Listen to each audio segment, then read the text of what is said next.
Hey everyone and welcome back to Zoo Sicily, and no, you're not in the wrong video. My voice is just broken, but I'm back, and here you can see now what we're doing today. It is a platypus habitat, filling in the gap between the wombats and the butterfly area. And bear with me, no, that's not the third animal we are going to have today. God, that was bad, I'm sorry, you know. I've been in bed for like 1 week, okay? So please, don't hate me, it's been horrible. And I'm trying my best to, you know, get this across to you. And don't worry, I just needed to do something again. I'm just like so freaking bored, and I'm doing a lot better. But it's still my voice. I think we will see my voice back next year somewhere. You know that my voice has been quite attacked the last couple months anyways. And now I've got two things at once.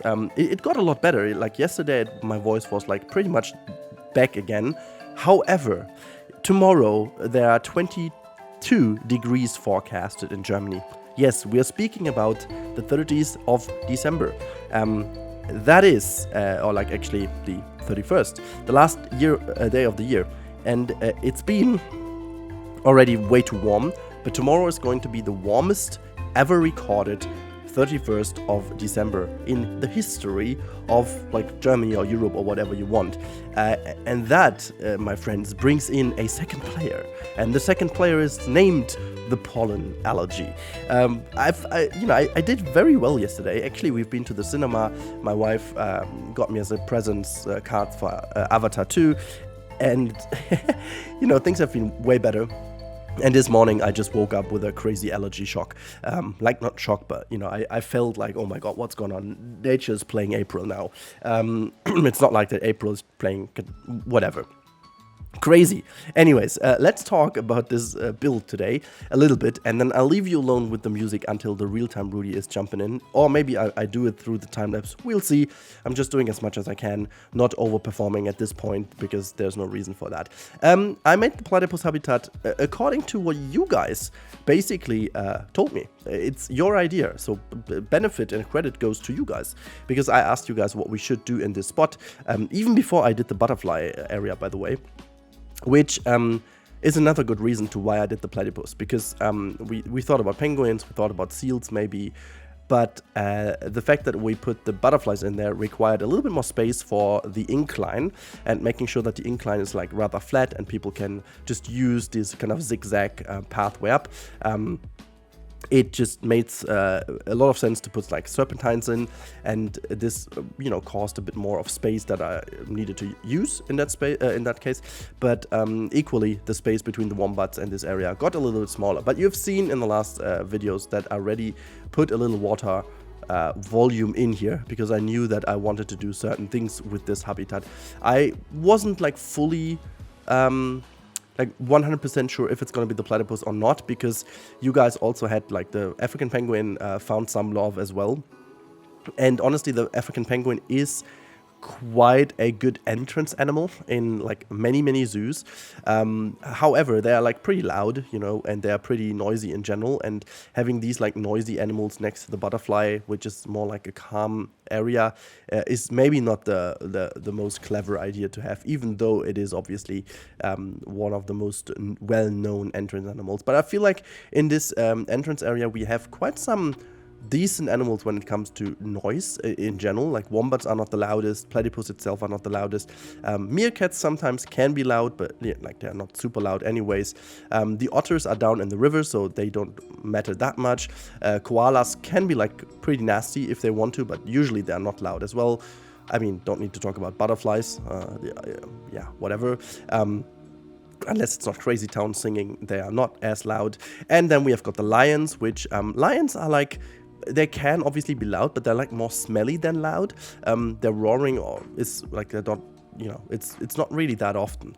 If they do, it's quite impressive though, but it's not that often. And so, actually, do they roar? I mean, not that I'm doing another mistake over here. Wasn't that more like that just tigers and stuff roar, but lions don't? They just do something else. How it's called? Anyways, it's definitely not that kind of crazy noise that you're known from tigers, for example. It's more like a very deep, like, yeah, I would call it roar, but I'm not sure if that's the roar. Whatever, you know what I mean. Anyhow, we are building a little bit more over here, and I'm quite satisfied with this build, to be honest, because it really feels like as if it's naturally placed in here and always meant to be here, and I'm quite happy with how that worked. I struggled a little bit with the space in between the pathway and our underwater viewing. However, I found a good solution, and I'm quite certain that this is, in terms of space that we have now for the underwater viewing, it's something really for the kids. Obviously, it's not really usable in the game. You'll see that later in the real-time part. I managed to kind of make this little area in here, but I didn't manage to put some actual pathway in. Technically, I would be able to do this with like free build, but honestly, I'm having some issues with free build and the pathway in general. I'll have an example of that later on in the real-time part again. Not really sure what's going on. It's really like people getting stuck everywhere, and that's really annoying. So I'm trying to not use the pathing via free build as much as possible. I mean, obviously just performing some terraform edits and stuff on existing paths, that's fine. That's mostly not causing any issues though. But yeah, also I found some little fixes I needed to do here and there. This will, pop up eventually, because there are like still some areas which are not fully done. I'm still very happy with the overall atmosphere we have, but like still some areas are not fully done, and we're putting some details in. And I tried to be very careful with the details in this building, in this habitat, just to make sure that the platypus get their beautiful habitat as they deserve. But then on the other hand, I wanted to make it still to look like as much Sicily as possible. Speaking of Sicily as possible, I tried to make like a little nature wall. If you guys follow the likes of, I don't know, for example, Caesar Creates or Lighter, they are brilliant in building with these natural walls and using these kind of beautiful new pieces to create these kind of muddy walls.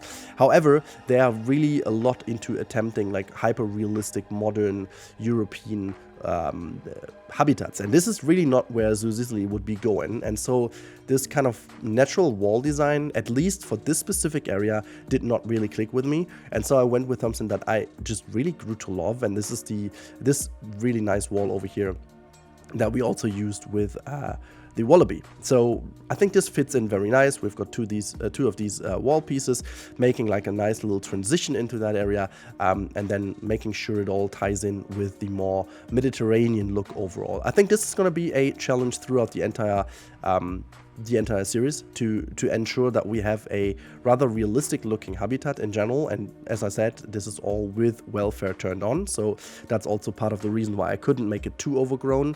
As you can tell over here, I'm just also checking the stats and so on, making sure that everything works. It's a nice little addition to the challenge that I have with this build anyways, and so yeah, at the end of the day, I'm very happy with how it turned out.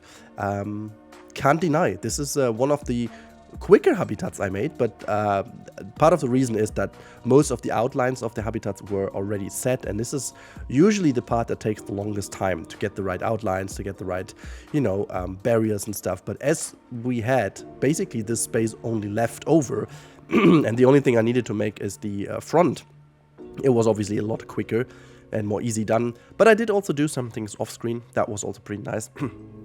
So you'll see that in the real-time part, also fixing some of the issues that they couldn't get in or out the water, making sure that this is all nice, and just some little things I'm doing here and there, obviously deleting one of the pieces to see if they have the required depth and stuff.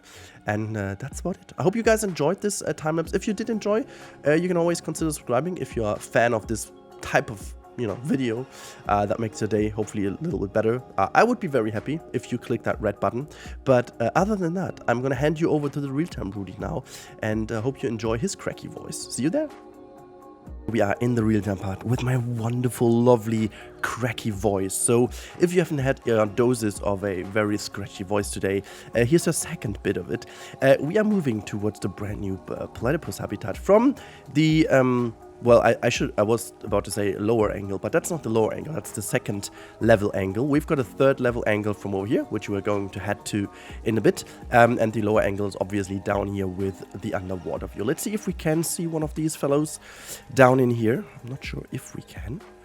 I'm not sure where they're hiding though. Alright, it's restored just as one of those lovely little, look at them cute cute little platypus come out of the water, climbing up this little rocky hill, walking through this little fountain thingy. It's kind of they come out of the water and just straight up go to the water thingy over here. Ah, look at that! They're cooling down. Is that like a thing? That's kind of cool though. That's kind of cool. Is the water so hot that they need to cool down? Whatever. We go down a little bit. As you can see, there's like a little bit of a child viewing opportunity over here as well. Just making sure it's always in line with what we have established in the zoo so far. There's this one. Look at there.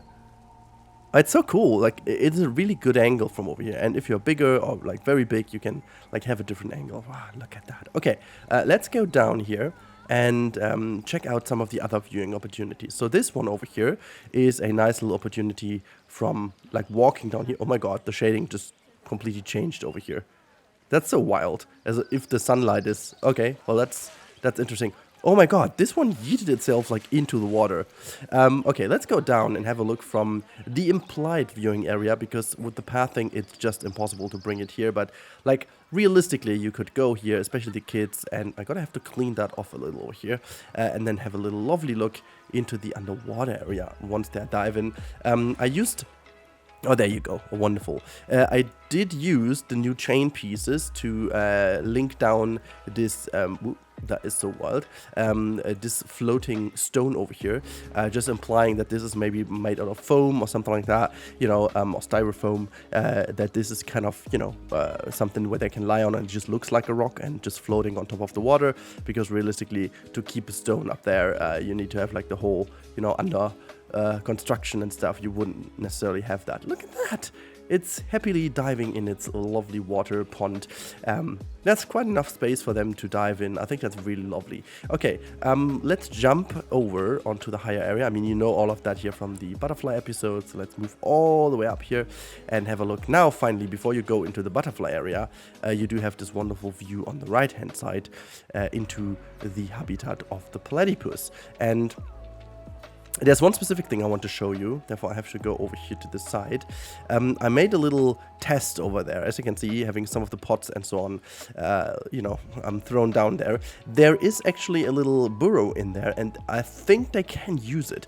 Not really sure though, the game just tells me they can use it, and I think I've seen them in there once, so that's rather cool, and I really do hope that works, because if that works, I did this without mods.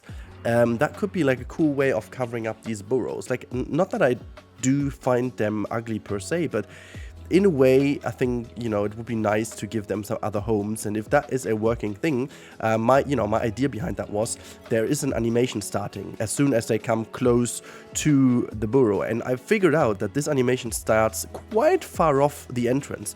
And I thought I'd try to pull in the things, making sure that I clean off, like I keep clean the area in which the animation starts. And my idea was like during the animation, potentially there is no hitbox. So I think this could be a thing, and you know, that's that. But yeah, I think there's not really that much more to show. One thing I want to quickly show you before we end the real time part, and I can you know, make sure my voice has some recovery time again. We go up here and look at that one. This is a beautiful little construction I made.